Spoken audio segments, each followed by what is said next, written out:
wedding. So today my co-host is Kelly. She's one of my lead planners on the BTS team. And if anybody knows budgets, it's going to be Kelly. So we have her expertise on here. So let's talk about the numbers. Everybody asks, it's one of the biggest questions that we get in is how much do weddings cost? Or even on TikTok, when a wedding goes viral, one of the biggest things that people are saying is they're just like, how much does this cost? Like, what is this going to run? And I can never answer the question. So for one, I never answer because it's very private. Like, obviously our couples are on there. A lot of our couples are professional athletes or influencers, or people know who they are. So I would never just sit and say like, oh, they spent da da da da on this, because it's private. You know, it's a very private thing. And for two, there's so many dependents on there. Like, they might have spent this amount on there, but maybe the suspended floral isn't as important to you, so it would be less, or your guest count is less, or we're operating in a different geographical location where things maybe run more or less money. There's a lot of variables to this. So because of those things, we're not really able to say like, what does this exact one cost? But what I have been doing and what's really helped is just giving a rough estimate on what weddings that you see on our page typically run. So that's been kind of helping a lot. So this episode is all about clarity. It's not about how much you're supposed to be spending. It's just a matter of like, from our expertise, this is what we can tell you that our couples are typically running into. This is the trends that we're seeing from weddings. So with all that being said, I'm going to say welcome back to the Aisle podcast. I'm Trista and I have my co-host Kelly on here today. Hello. And we're talking about all things real wedding budgets, real numbers, the context behind the numbers, the ranges that we see. And for this, we're going to talk about priorities, values, guest experiences, and how intentional couples are spending their money these days. So I want to be upfront and say that a tighter budget doesn't always mean that there's no money to be spent. It means that people are putting money in places that make sense to them. And that's a really big deal these days, especially. I feel like wedding budgets kind of go in trends, which is weird. It's like how fashion goes in trends. People start off kind of conservative. We went through COVID. Everybody was spending like nobody's business. It was just kind of like, what does it cost? Yeah, let's do it. And then now people are kind of reacclimating and getting to a point to where it makes sense for them. Yeah, they're just being very intentional about where they're spending their money. Yes, exactly. So we'll get into all of that. First, we're going to talk about some life updates. On every show, we go into our life updates, and then we get into a little bit of BTS updates, and then we go into the show, the girth of the show. So for me, I've had a lot going on since the last episode. We have a home that we live in, and we have a rental property. And the rental property has been on sale, or went up for sale many months ago. It's been quite a roller coaster. If you guys are in the real estate market or have anything to do with real estate, you know that the world is crazy right now. Before, when we have bought and sold homes, this has been like a quick thing. It's like, oh, you want a house? Okay, cool. Like, let's, make it happen. You close the deal, or people are putting offers, you get into bidding wars, and it's just not like that. So we went through 3 different offers that fell through, all for different things on the buyer side. It's a beautiful house. There's nothing wrong with the home. It was just a weird time. Finally, everything has gone through, and the house actually completely closes today. So I'm so happy about that. I've gone through a week of birthdays within my family. It's my son's birthday, and my oldest daughter's boyfriend's birthday the next day, and then my sister's birthday the following day after that. So we have just been bombarded. My oldest daughter's moving. And then something very personal I haven't shared much of on social media or anything, but I am actually getting a cosmetic procedure done on Monday. That cosmetic procedure is called liposuction.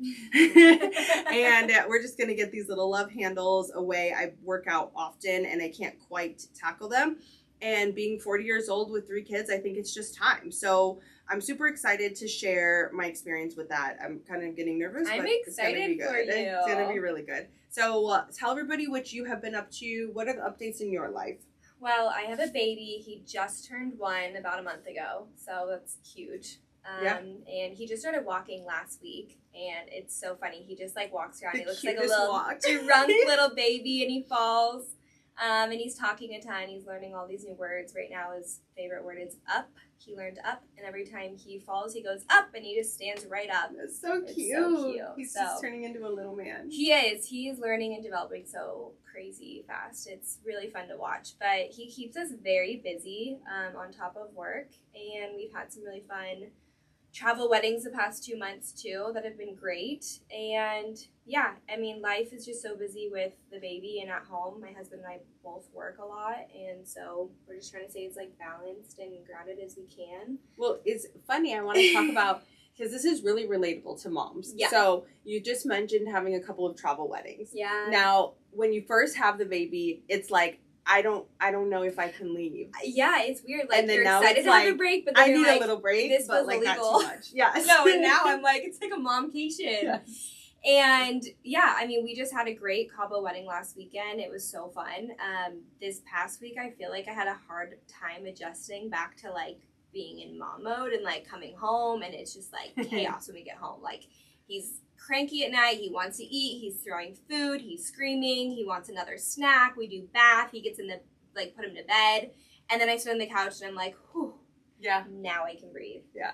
But I had a hard time adjusting. I'm like, gosh, I miss like the quiet of my own room in Cabo. Yes. And like, even though we're working, like, it's just you're doing it at your own pace and no one's really yelling at you. Yeah. Did you see Jamie's post? So Jamie, Yes. our photographer, she put up this post that's so relatable. She's like, how come nobody talks about how you go from this? And she shows a caption of, or like a little capture of the beautiful wedding that we just did. And it's so luxurious and glamorous, and it's just so amazing. And then she said, so no one talks about going from this to this. And then she's in the car and her kids are like jumping around All and throwing over. things. And it's No. just like, like It's chaos. It's crazy. Yeah, it's wild. And yeah, Quite nobody the really talks balancing. about that. It's, Mhm. yeah. And then this weekend, my best friend's getting married here in Arizona, so I'm really excited to go and be a wedding guest for once. And so I have a little bit of mom guilt that I was gone with the baby last weekend. I'm gone again this weekend, but I'm just keep reminding myself, like, we don't have a lot of social plans coming up, so it's very temporary. Yes. He's not going to notice. Like, he loves my mom. He's going to have the best time of his life. I'm going to have a little momcation, and then I'll come home and Be the best version of you. We'll spend so much time together. Yes. That's so good. Well, that's awesome. Yeah. A little bit of recap for BTS. So we, of course, just had a couple of back-to-back destination weddings. We're going into a couple social events where we have showers back-to-back, which are absolutely incredible. The details on there are just incredible. And both of the couples that we're doing the showers for are actually BTS brides. One's for baby shower and one's the bridal shower, and it's just like such an honor to plan those. It's so cool. Especially because the baby shower we have next weekend was my first bride working at BTS, so it's like very full circle, and we've stayed friends throughout the season. She got to meet my baby. She's very excited for our babies to meet, and it just makes my heart so happy. That's really awesome. So we're going from that.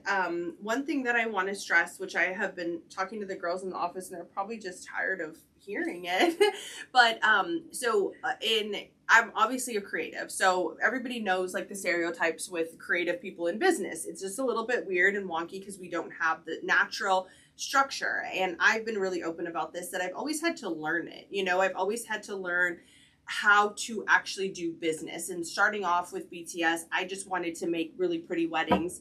Things got really big, and then I had to learn how to be a business owner and do things that business owners do. And it's not in my real house. It doesn't feel comfortable or natural, but it's something that I've been learning. And one thing that has been on the forefront of my mind is really understanding my numbers. If you guys watch Shark Tank or anything else in the world, people are like, no, your numbers. And I'm like, I just know, like, shit's good. Like, I mean, I look at my bank account, the money's there, and it's such an irresponsible way to do things. But for 15 years, I've floated through this, and everything has been fine. This last year, it's ironic because at the very beginning of the year, I really buckled down on understanding and learning what my numbers were. I got a good team of professionals to help with this, and it was the slowest year of my life, the absolute slowest year. So go figure, the time that I actually start fucking paying attention is the time that, you know, shit hits the fan. And I was going back and reviewing on this, and we only had 15 weddings last year. We had a team of like, I don't know, 6, 7, 8, I don't know. But it was 9 at one point. Yeah, and 15 weddings. That's it, just 15. Embarrassing, terrible, ridiculous, never will happen again. So I like to kind of share my experiences because a lot of people listen to this, and it's important to know where you're at. It's important to kind of calculate. And again, I've always just kind of flown by the seat of my pants. Like, it's fine. Like, everything is fine. And like throughout the year, I was doing that, but I was saying it's fine too many times. And I noticed it, and I was trying to correct it, but I wasn't able to correct it because I was in the thick of it. And I should have seen it going into it. So I'm just sharing this part of it because if you are in business and you're a vendor, and especially if you're newly starting out, you got to pay attention to what the numbers are, because the amount going out and the amount of people I had on the team and the amount that was coming in was wildly different. It's never going to happen again, but I just have to share this in case anybody else is going through it, because it sucked and I don't want anybody else to experience that. So that's it for BTS. Yeah. New year, we're just ready for all the goodness coming our way. And rolling, yes, absolutely. So let's get into the thick of everything. What does a wedding really cost these days? It's a great question. Again, I kind of prefaced this a bit in the intro that there's not really this set number, which does get kind of confusing and frustrating for people when they're trying to figure out how to plan for this.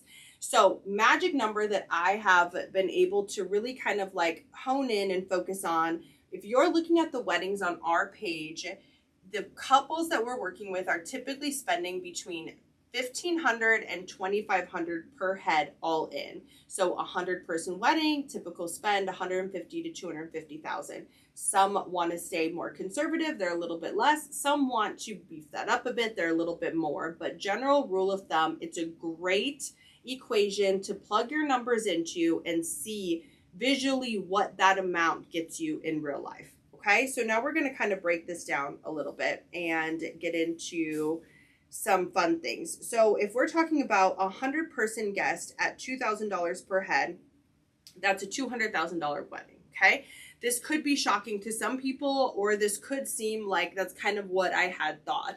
Everybody's in a different place in their life, so I'm really cautious on how I deliver this to people, because I never want to come across as being like a jerk or insensitive, because people get offended when they hear large numbers they weren't expecting. And it doesn't mean that people are bad. It's just kind of something that happens, is like if you tell somebody that's going to cost you $200,000 and they thought it was going to cost $50,000, their immediate thing is like, well, fuck you. It's offensive. So I'm always delivering this very delicately, because the last thing I want to do is offend anyone. And the very last thing I want to do is offend a bride that's coming to us with hopes and dreams and everything else. So the biggest expense that is going to happen is your venue. Mm-hmm. Your venue is going to eat up a lot of cost. And now there's two different types of venues. There's the type where you're going and catering is included, like at a resort, and you're looking at a food and beverage minimum, a space rental fee, service fees, and everything else. Labor. And then on the flip side, you're paying a specific amount for just a building. You can bring in your own things. Venue, no food and beverage, just the space. Yep. And so if we are looking for a venue with catering included in it, you're most likely going to be hit with food and beverage minimums. Mm-hmm. So tell them a little bit about what a food and beverage minimum is, because it's not what the overall cost is. They're two different things. So every place will have a food and beverage minimum. So it's the minimum amount you need to hit to spend for the bar and food per head, not including service or labor. Mm-hmm. But that doesn't necessarily always equate to what you're picking on the menu. And that is, it kind of breaks down to like the basic menu price per head for both bar and food. Yep. So you could be signing an agreement for a $50,000 food and beverage minimum, but your food and beverage may actually run $86,000. It could run just higher or lower. It's just depending on what you're doing. And to your point, it could run lower, which means you do not get a credit You don't get to underspend. You then have to kind of beef up your choices in order to meet that minimum, because that's what you have promised you're going to spend there. And if you don't, then you're just going to be spending an extra, whatever that difference is, paying the venue to have that space. Yep, exactly. And when we start this process off, the first thing that we're getting into is your venue, food and beverage, because it's going to dictate pretty much everything else. Oftentimes with couples, we even do the actual budget after the venue is locked in. We'll have like a rough idea of where we want to stay in, but because this is your biggest expense and your most important thing, it dictates a lot of things for what you're doing. Also, when you are getting into your venue, like you said, there's the labor and service fees and taxes that go along with that. Bartenders, and I mean, service fees we're seeing up to almost 24% now at venues, and that's not counted into your food and beverage minimum. So I mean, if you're 24% plus taxes, you're at more than 30%, like another 30%. On top of what you were spending. That's 30% is big, guys. 30% isn't like, I mean, if you're at 100,000, you're talking about another $30,000 in service fees. Like, it's big, really big. Yeah. So while you're touring venues and getting quotes and stuff, they're giving you food and beverage minimums, but you want to make sure you're asking, okay, what's like a catering estimate that I can see of me hitting my minimum of 50,000, but then let me see what the extra bartender and labor and service charge and taxes on top, because then that's going to come out to like, 65, almost 70,000 when you're thinking you're paying 50. Yeah. So that's a big chunk. That's different. And then also paying attention to, what does the venue include? What does it not include?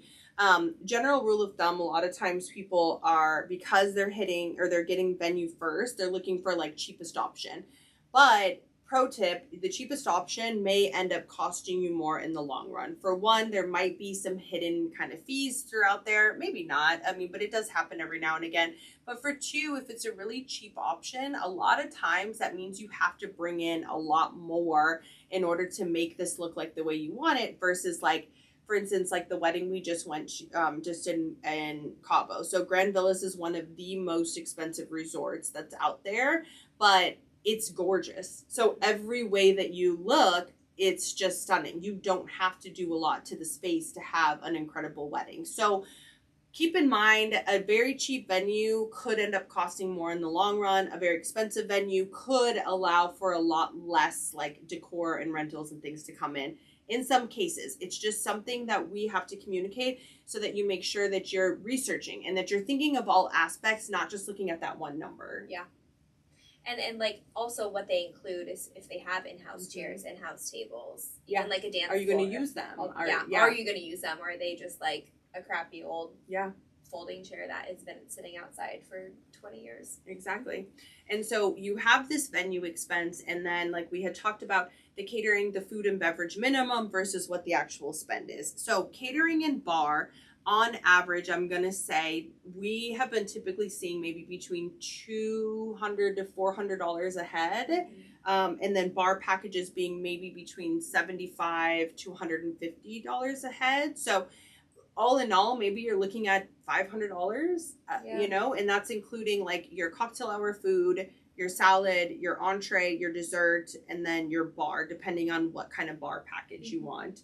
And that's how you're going to get to what your actual spend is, not just your food and beverage minimum. Another thing that's important to look at too is like most catering packages will include 4 hours of the bar. But if you're starting your ceremony at 4 o'clock and you want to end at like 11 p.m., you're going to have to add more hours on your bar per person per hour. So that's an additional cost that can end up being a couple $1,000s that you're not expecting. To have. Plus, anyways, like you had mentioned, your bartender fees, some will be included, but maybe you need 2 bar setups, meaning one in cocktail hour, one in dinner. Some venues are going to charge you more for additional bar setups. Some are not. So just different things that when you're looking at your venue, unfortunately, because it is the first thing that you're locking into, you don't necessarily have your wedding all the way figured out. So prepare for additional expenses. And I think then if you already know, like, we're not just going with this bare minimum, we know it's going to be another 20%, then I think you're going to be a little bit more comfortable kind of going into it. Some ways to kind of cut food and beverage costs down. We all know it's become trendy. It's kind of become trendy and it went out, and I'm guessing we're going to start seeing this more again, is just having more of like comfort foods displayed in neat kind of ways. So instead of having like this fancy 3-course meal, it's more of like a, let's have some stations set up. Let's actually get the tacos. Let's get the sliders, and not necessarily having them for late night snack. They're less expensive food options, and there's ways to creatively present them that maybe don't cost more, and then you can kind of save a little bit in that area. Yeah. Ways to cut down on the bar. I haven't really ever found any. I think that if you're cutting down on the bar cost, you're cutting down on what you're servicing. Yeah, right? and a lot of people want to have an open bar. They don't want the house shelf of whatever alcohol they're serving. God, I'll never forget one wedding I went to. They only served well. Yeah. And it was like plastic vodka. Oh. And that hangover lasted way too long. And I'm like, it was because you're serving well vodka. Yeah. Who serves that at a luxury wedding? Yeah. You're not a luxury wedding. No, it has to be fitting throughout. Yeah. Another thing too is a lot of couples do like signature cocktails. Great, but a lot of venues do charge extra if it's not just like Jack and Coke. A Jack and Coke. If you want Special like an espresso martini, yeah. something special that's going to take a little bit longer for them to mix up, they're going to be charging extra for that. It's not a party or bar package, and if you're highlighting that, if you're featuring that cocktail, everyone's going to be ordering it, so it's going to get expensive. Yeah, this is true. That's a really good point. So now we've covered venue, food, beverage, service fees, staffing, all of that good stuff. Now let's get into decor, which is my favorite part of this. The wow factors, the personalization, the customization, the uniqueness. This is expensive, and this was where things really get widespread on the budget, because we have weddings that we do that are very low spend that look absolutely incredible, and we have weddings that we do that are amazing through the roof, no expenses spared, and everything really in between. And the biggest thing that I can tell you is that the more that you spend doesn't make a better wedding, it makes it prettier. Yeah, that's, it doesn't make it better. I've never seen a wedding where we haven't spent as much on floral and the guests are like, this is boring, I'm leaving early. That doesn't happen. That happens when the flow is wrong, spacing, the floor plan is wrong, people just feel weird, the music is bad, the food is bad. That's when you're gonna get like, it was a trash wedding. Yeah. But the floral and the design, again, my favorite part, but not necessarily the part to where it's making or breaking the guest experience. Yeah. So what budgets in this area are widely spread. For us, I would say on average, people are spending between 20 to 60,000 in floral. Yeah, that's about. Now we do have people that are spending between 10 and 20 in floral, and that's still amazing and great. And then we have people that spend a little bit more than that 60,000 mark. But for the most part, that 20 to 60 is kind of where the weddings are being spent. It's a big number. It's in wedding world, these numbers get kind of tossed around like as if it's, pancakes for breakfast, and it's not. It's a big, big, big expense. But the reason why, and a lot of things that people don't see, is what it takes to create all of these, what it takes to get the floral here, what it takes to prep them and to get them all set, and then what it takes to actually cover a large space in a single stem floral. It's a lot. It's not just like, oh, put a flower there. You're talking about an 8-foot long table. It's not a little space, there's a lot that goes into that. And I think people think like, oh, it's just a little bit, and it's truly not. Like the sizing and what the areas that we're covering are quite a lot.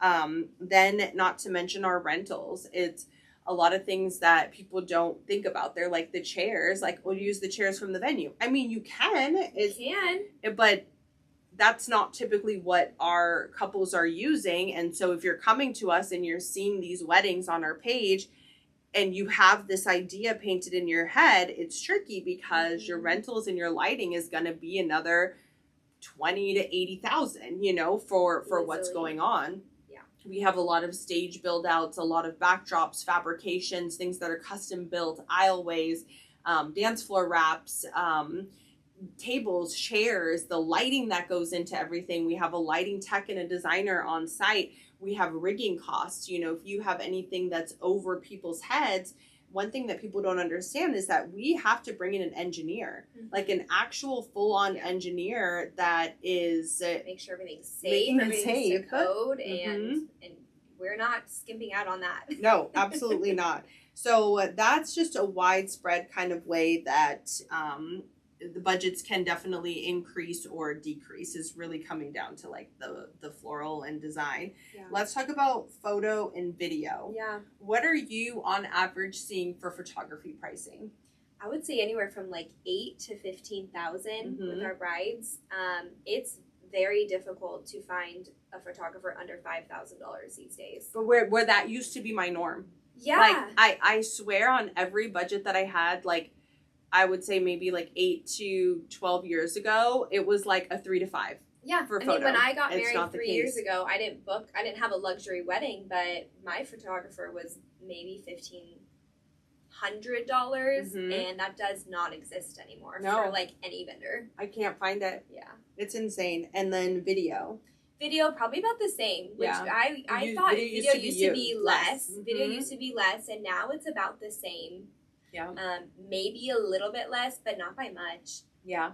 And then what about DJ? What are you seeing? Average costs? Probably, I would say like $5,000 for DJ. Where that used to be 2. Yeah. Definitely 5,000. And then if you're getting into bigger names, you're looking at like 10 to 20, 10, a rider, for sure. Things that they need to feel comfortable with what they're doing, and travel. Yeah. Yeah. What about band? Oof. Okay, local band, 10 minimum.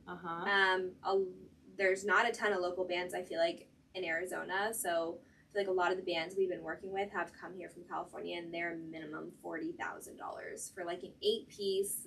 They require travel. They have extra riders. Yeah. Equipment. Sometimes they are bringing some equipment, but they need you to rent additional equipment here. Yeah. Things that they can't travel with. It's called their backline, and backline gets very, very expensive. Yeah. Yeah, it's tricky. But these are the things: photography, videography, entertainment. These are the things that we're not really seeing a lot of cuts in. I mean, sometimes we do, sometimes we don't. Everything is really strange right now in the industry because there are so many different priorities for people. Yeah. But for the most part, I can say that these things, they're creating memories, they're upping the energy, they're really getting the atmosphere going, and then they're capturing what's happening and bringing that with the couple for the rest of their lives. So very important things that don't really get skimped on as much. Yeah. Let's talk about the planner, the wedding planner. Yeah. Now this is something that it drives me crazy in social media, is like this big debate that is always being talked about. Like, well, how are you charging a percentage? How are you charging? Don't be undercharging. Don't this. And I just want to tell everybody to mind their own fucking business and let everybody charge what they want. This industry is not regulated, so like, what are we even doing here? Why are we arguing about this? But on average, I personally have been seeing like $10,000 to $30,000 for full service planning, people that are experienced. We fall kind of at the lower end of that, and it's very intentional as to why we are. I feel like weddings get so expensive that I have a hard time raising my own pricing really high, because I know what people are spending on everything else.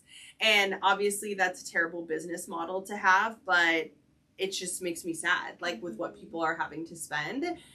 So we do stay on the lower end of that. But people that we directly compete with often are much higher than us. People that have the same experience level are much higher than us.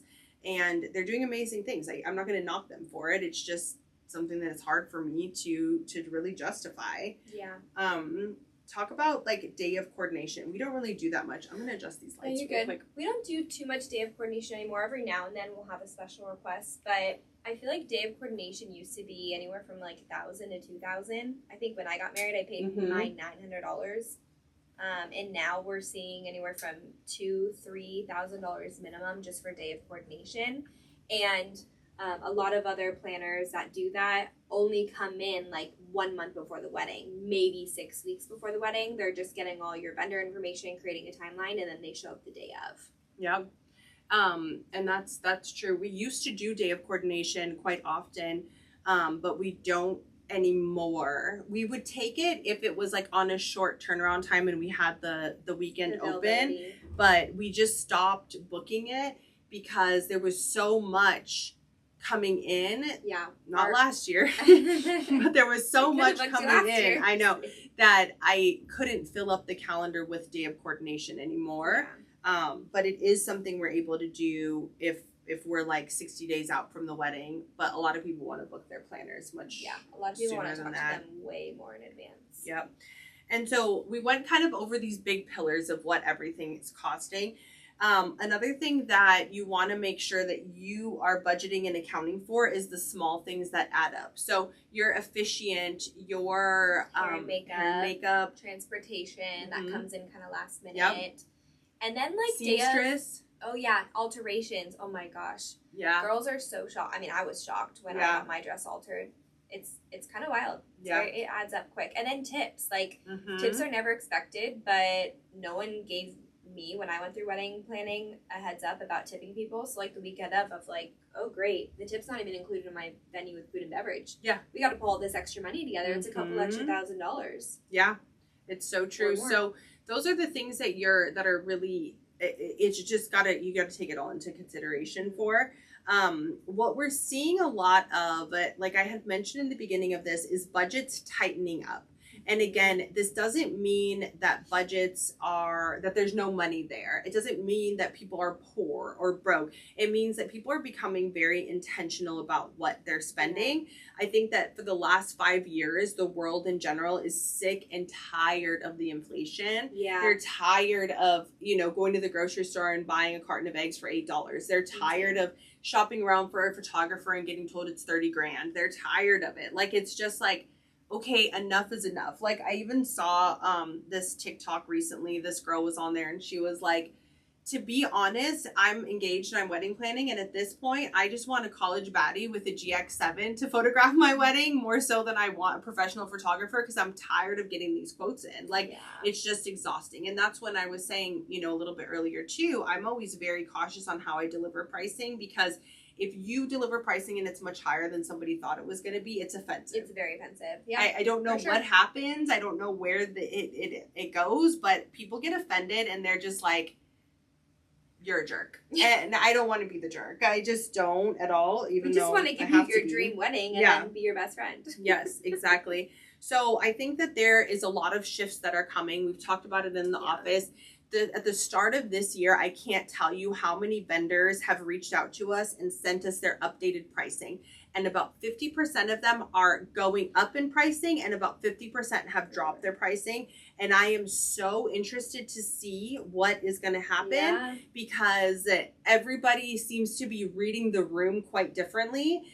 For me, I am not doing a price increase at all. I'm terrified. I feel like people are getting really sick and tired of big prices. But there again, if 50% of our vendors are raising their pricing, they're reading the room differently. And I don't know what it is. We all work in the same industry, but all I say is good for you. Do you. And I'll let you know what dates I have available. If anything changes. Yes, exactly. So let's chat about how to budget smart and how to make good decisions without it being a drag in this whole process, because I can't even tell you how many times we're talking to our brides and we're like, okay, let's chat about budget. And it's like, I just want to push this off. But it's so important to do this. And when we're creating this, how we do this is we take overall budget. Initially, we know that venue, food, and beverage is going to be about half of the budget. Yeah. So that means that the other half is what we have to kind of play around with all of your vendors, your design, your decor, your printed items, and your miscellaneous like smaller vendors.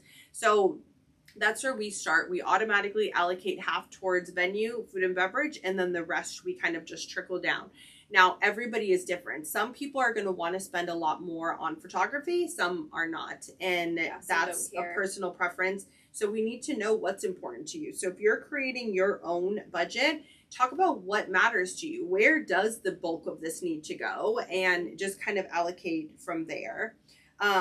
Make sure when you are going through your budget and you're looking at all of these weddings on Instagram and on Pinterest that you're not comparing yourself to other people, because everybody's wedding is different. Everyone's experience is different. And I can honestly say that our weddings that don't spend as much, their guests have a great fucking time. Like there's no shortage of fun or memories that are created. So go in your lane. Don't go in like the world is ending, I'm not going to have a good wedding because I'm not spending $500,000. Like, no, don't do that. But if you are spending $5,000, rock out. Like, do your thing. Don't let anybody make you feel bad about it. But everybody is different. Just like we're wearing different clothes. That doesn't mean that one of us is better or worse. It's the same thing with your wedding. It's just... Trista's in ballet flats and I'm wearing Uggs. Yeah, exactly. It doesn't mean... It just means, like, you're doing in your me, own you're lane. doing Yes. you. We're chilling. You'll get we're through vibing. this a lot better if you kind of just think about your wedding from that standpoint. Because even like where you're spending your money too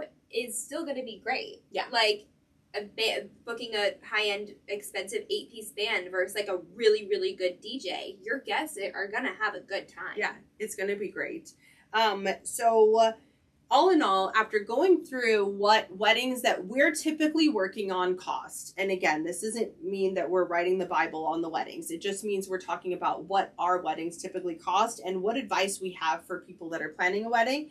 I would say really reflect and make sure that you're being intentional with where your money is going. Make sure that you are building out priorities and values for what you want to have happen there. So if you're family and friends and you want to have a bigger wedding, but it's going to cost more, but that's your priority, then that's your priority, you know? So you have to make sure that you're just staying true to yourself and remembering, again, I can't say it enough times, but whether you're spending $80,000 on your wedding or $500,000, it's going to be an incredible wedding. So be happy and be great. Yeah, and just enjoy. And at the end of the day, what's most important is that you're marrying the love of your life and starting a new chapter together, and you're surrounded by all your friends and family that love you the most. Like, one of the coolest moments ever is like when you're at your wedding, you kind of just think like, these are all the people that have supported us their whole life, and they're never going to be in the same room again. Everyone together everyone with at the you. same time. And that is the coolest thing to think about. Let's chat real quick. 5 wedding budget myths that people need to stop believing. So 1, bigger guest count means a better party. No. People have fun with 50 people there. I've seen some I have great more fun parties. with a smaller wedding. Yeah. Florals are the most important design element. No. Lighting And music. Yeah, it's great. Yeah. Printed items are not important for guests. Like little details. Like people like do away with programs and like don't want to have menus. I think that's a miss. Yeah. I think that the printed items are those little things that make your wedding unique. Yeah, especially when you really personalize it into who you and your spouse are. Yep. And then cutting the planner saves money. Nope. You're going to run into catastrophes. If you don't have someone driving your ship that knows weddings, it's going to be not fun. It'll save you money, but in the long run, you're You're going going to to spend more therapy. money. Yeah, a lot of therapy. And then cheaper venue means a cheaper wedding. Absolutely not. Not true. No. All right. So if this episode helped you out, make sure to save it, share it, send it to friends, get the word out. Our biggest point of this is to give our expertise to people and help kind of clarify some things coming from our point of view. So I want to close out and say thank you so much for walking down the aisle with us. Join us here every Tuesday as we talk all things weddings. You can find us on Apple Play or Google Play, Apple Podcast, Spotify, Stitcher, all of the things every single Tuesday. So signing off. Bye.